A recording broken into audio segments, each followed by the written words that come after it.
today. This is like a very beginner entry-level thing, so even if you've thought of picking it up, just feel free to join us. The point of why I'm teaching this is, it's obviously spread the good vibes, but I want you to be able to learn yourself. So I'm going to be showing you things throughout this lesson that kind of enables you to find the answers that you're looking for. So first things first, this is a ukulele made by Kamaka. It's my favorite ukulele. And we're going to talk about the parts. So I always start with the top. It's called a headstock. And this is where they're put their logo. We have our tuning pegs here. We have our nut. Our tuning pegs basically control the pitch of the strings, so you're not playing out of tune. The nut kind of supports the strings. Then we have our fretboard. This is pretty important because it's numbered, right? So this is the first fret, second fret, and third fret, and so on. So 5, 7, goes on. The cool thing about that is that you kind of know where to place your fingers as a result of knowing what the frets are. So you just want to play kind of in the middle, closer to the next fret up when you're making a chord. And we'll get to that in a second. So this is a sound hole. This is where all the vibrations from your strings go and basically resonate. And a lot of people ask, they're like, hey, should I strum right over the sound hole or should I strum closer up the neck? It really, as long as you're not strumming all the way back here, if you're not doing it on purpose, then you're pretty much good. So just experiment with what you like. This tends to be a little harsher of a sound near the back. This is softer, and this is probably the loudest. So it's up to you. The strings also are named. So the top string is the G string. Next one is the C string, E string, and H string. You can come up with some type of mnemonic device. Mine are gorillas can't eat algae. And don't fact check me on that. This is the bridge here. This is what supports the strings, and if you break one, this is where you're going to tie it. It's like a figure 8, sort of. You can learn that on YouTube. So that's your ukulele, and this is the body of it. Obviously, holding it is kind of difficult, so we'll talk a little bit about that.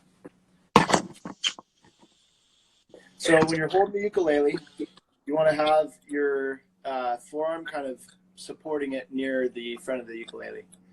This is beneficial because as you're strumming, it's preventing you from doing like a full arm swing, which is what we do on the guitar. It's a little bit different. The strum on the ukulele is mostly with your wrist. So just try to keep a loose wrist as you're going down and starting to strum. Now your left hand is important too because you're obviously using this to make your chords happen. And oftentimes when people don't place their finger in the right spot, you can get sounds like this.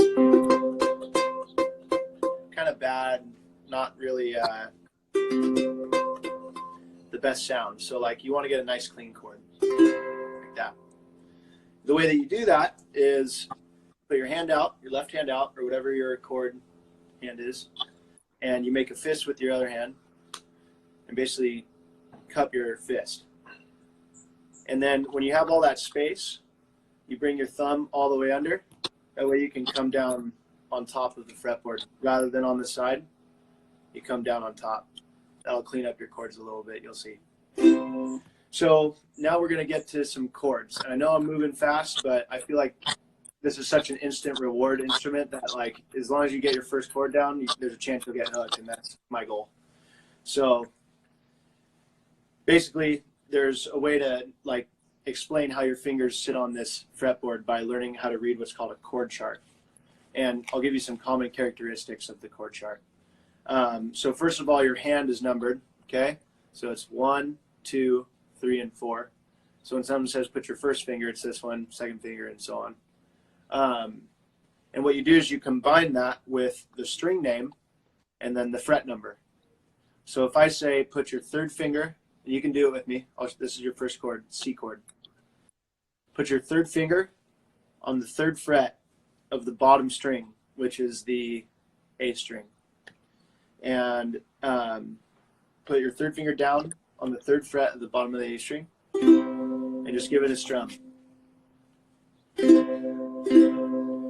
And all I'm doing to strum is I'm just dragging my thumb down, trying to hit each string equally.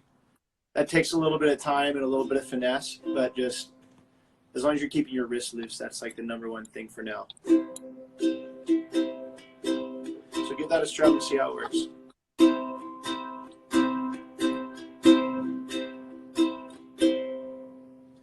Pretty good.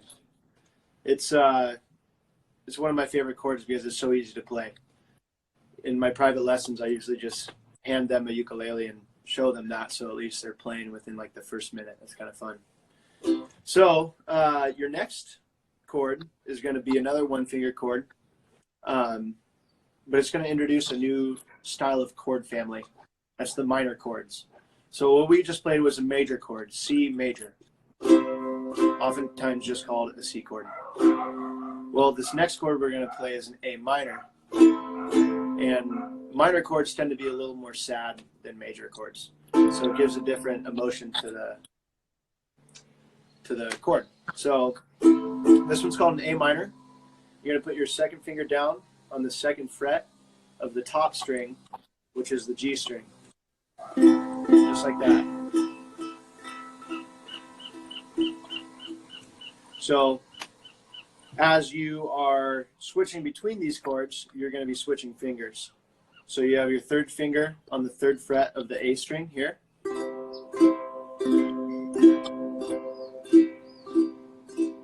And you have your 2nd finger on the 2nd fret of the top string, which is the G string. So this is an A minor chord. So we're going to be going from C to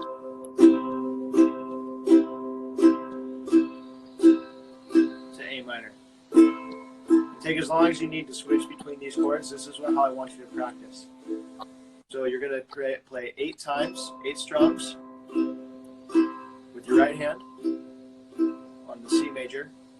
Then you're going to do 8 strums on the A minor chord. And just as long as you're getting that chord to sound clean every time, then you know you can kind of start adding to it and switching to more chords. So more chords. Let's talk about another major chord called F. This is going to be our first 2-fingered chord. I know, kind of crazy. So, you're going to put your 2nd finger where A minor was, on the 2nd fret of the G string. Then you're going to take your 1st finger and put it on the 1st fret of the E string, or the 3rd one down. I'll bring it in a little closer for you. So this is called an F chord. So when you hear people be like, oh, like, what key are we playing in? Or, oh, hey, let's play this one in the key of C. We're learning today in the key of C. It's a very common key for most popular songs that we listen to. So we have our 3rd chord, which is going to be C, A minor, then F. So we're going to just add to that 8-count strumming pattern for each chord, 8 times.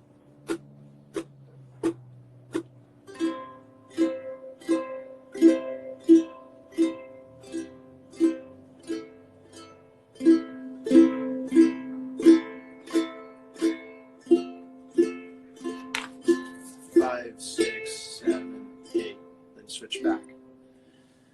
These are all just little exercises that you can adopt into your practice if you choose like playing. And I'm going to give you 4 chords today that should get you around most popular songs. So I encourage you to go and look up chords and ask me questions.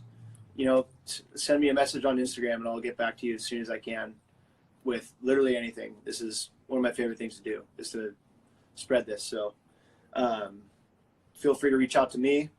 And we're going to do another chord. You guys ready? This is where things get a little complicated. So when you have 1 or 2-finger chords, it's pretty easy to get around them.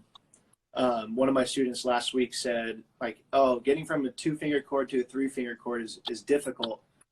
So how are we going to do that? I'll explain that after I show you the chord.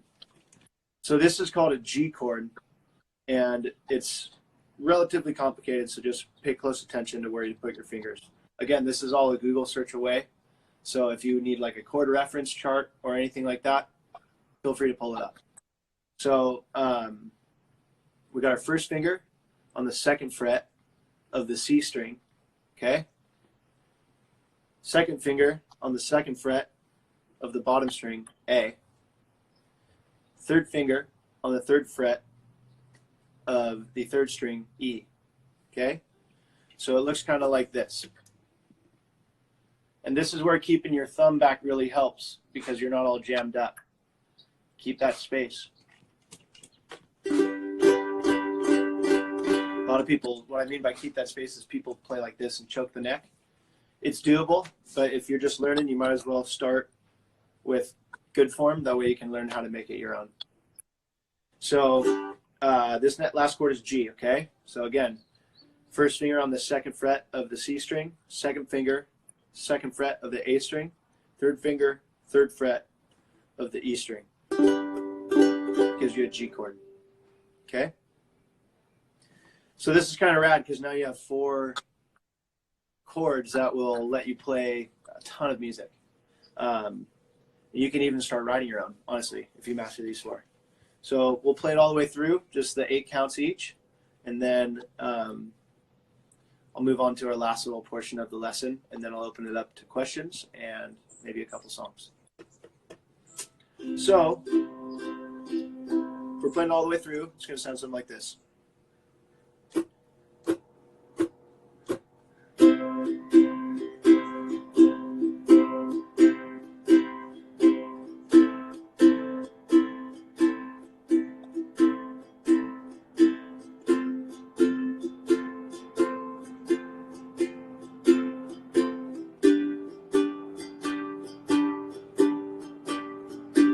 Repeat it.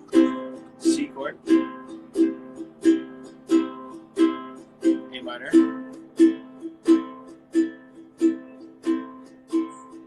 F,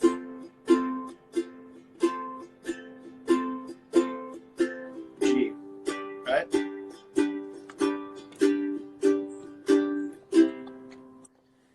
It's pretty easy, okay? So even if it'll take you some time, it's good because as you go through the motions of getting these chord transitions correctly, you'll be able to get a little more dexterity in your hands and whatever.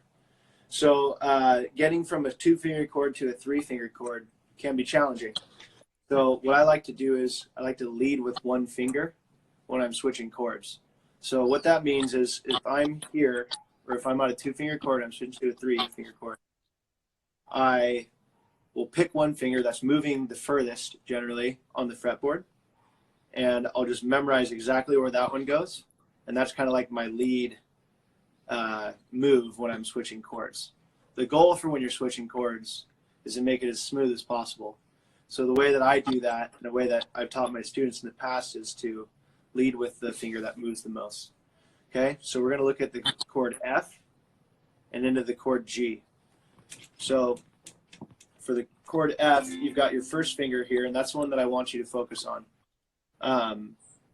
It does kind of a weird movement with your middle finger. They almost switch positions. So lead with your 1st and bring it 1 on the 2nd fret of the C string. And at the same time that you're doing that, you're bringing your 2nd finger over the top of your 1st and landing on the 2nd fret of the A string. And lastly, you're bringing in your 3rd finger. Okay? So slowed down, way down, it looks kind of like this. So you have your F, and then your G. Again, it's F, lead with the 1st, bring the 2nd back, and plant the 3rd. Eventually, you won't have to think about it so hard, if you are. But if you find like that your chord changes are messy, that's a good way to go in and clean them up a little bit if you want. So sometimes people have a hard time playing to tempo. Tempo is kind of what we refer to as like how fast a song is. If you're having a hard time doing that, go to the whatever app store you have and get a free metronome. And it's spelled METRONOME. And that will basically help you keep your time because it makes the click and you just work on playing to the click. That should stabilize your tempo a little bit. So I think that's pretty good. We got 4 chords down. We'll do a little review now, and then if you guys have any questions, we can go from there. I feel like this is a good starting point just to get the hands going. And if you're a complete beginner, much more of this. I don't want to overwhelm you. So we're going to start at the beginning. Headstock, tuning pegs. It's tuned to G, C, E, and A. Okay? Fretboard, it's numbered 1, 2, 3, and so on. 4 strings, G, C, E, and A. Sound hole, bridge. Okay? Holding the ukulele, keep your space. All right? You want to come down on top of the fretboard. Strumming and holding it. Your right arm, try to keep it supported and strum with just your wrist. You can either use your first finger or your thumb. First chord is C, right here. Third finger, 3rd fret of the bottom string. Next chord is A minor. Second finger, 2nd fret of the top string, the G string. Then add your first finger onto the 1st fret of the E string. And then you have to make that crazy switch from F to G. Again, lead with your first finger on that. And let's see what to practice. So just run through those chords as slow or as fast as you want. And feel free to stop by. I'm going to be doing this weekly. And it seems like a lot of people are enjoying it. So feel free to come by my Instagram and DM me with any questions that you might have. Now I think I'll open it up to some questions if you guys have them.